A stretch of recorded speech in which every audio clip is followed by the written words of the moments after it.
Plagiarism. What is it?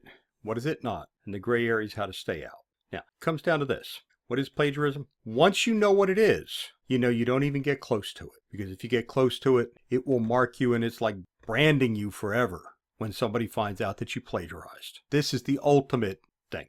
So, what is it? What is it not?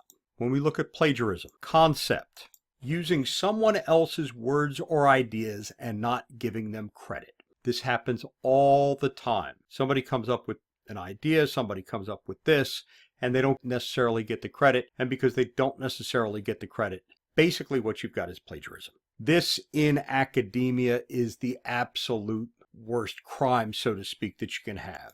It's the wrongful appropriation and stealing and publication of another's language, thoughts, ideas, or expressions, and the representation of them as one owns original work.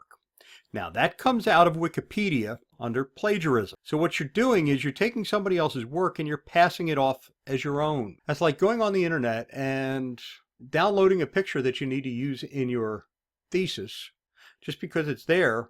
Well, you're not supposed to do that, right? That really is plagiarism. Unless you go out there and take certain precautions, you don't necessarily want to do it like that. And we'll talk about, when we get to figures and everything, we'll talk about how to do. What you do, you take somebody else's work, you cite it.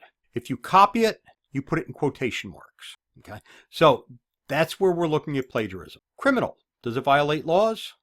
Answer is yes. The expression of original ideas is considered intellectual property and is protected by copyright laws, just like original inventions. And this is taken off of http www.plagiarism.org, Plagiarism 101, what is plagiarism? So in this, you are looking at taking somebody's intellectual property. That violates copyright laws. That can get you investigated by the FBI. The FBI can put you in jail for doing that. It's like downloading music you're not supposed to download.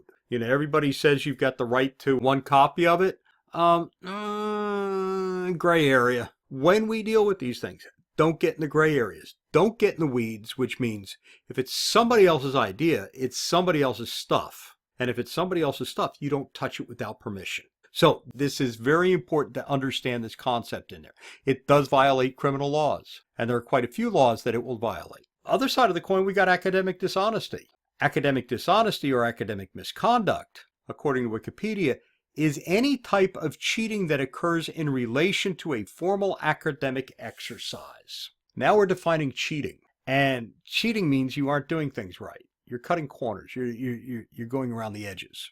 At the university, it'll get you brought up on student code of conduct charges. Where I did my doctorate, nobody cheated. It used to be a military school. Everybody knew better. In the military, they know you don't cut corners. They know you don't cheat because there are too many examples where somebody did something that was a little bit on a cheat and a lot of people died because of it. So they don't put up with academic dishonesty. We don't put up with academic dishonesty, especially not when you're looking at graduate school. Graduate school, you are supposed to be able to put above this.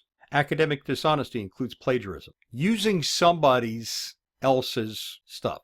Now that is a criminal offense, depending on what you do. It includes fabrication, making up data. There are many examples of made up data, and it's really sad that it happens. This may not be criminal depending on what you're doing, but it may be. If you got money from the government for a grant and you made up the data and you filed a report with them, that's fraud.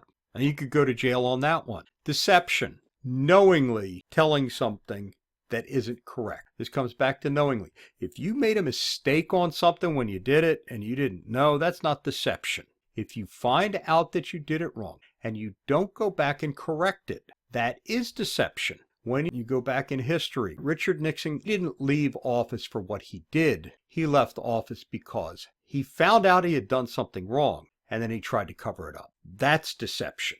That'll get you fired. Cheating. Cheating's a big, broad term. It can mean a lot of different things to a lot of different people. So cheating is also a form of academic dishonesty. This goes back to things like student codes of conduct. You may not get arrested for it. It may not be criminal in nature, but academically, it can tarnish your record tremendously. Bribery.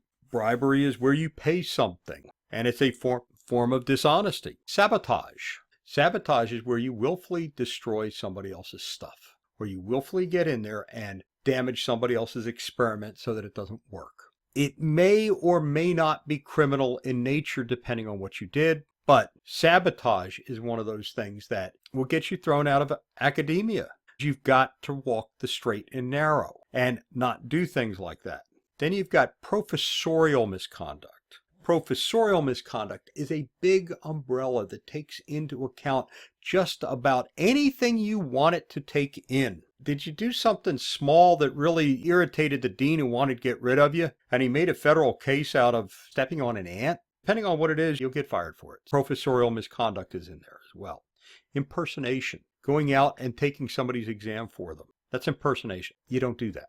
And, people will impersonate somebody else, and they do it mostly for what they might get out of it. But if you get caught, it is a really bad scenario.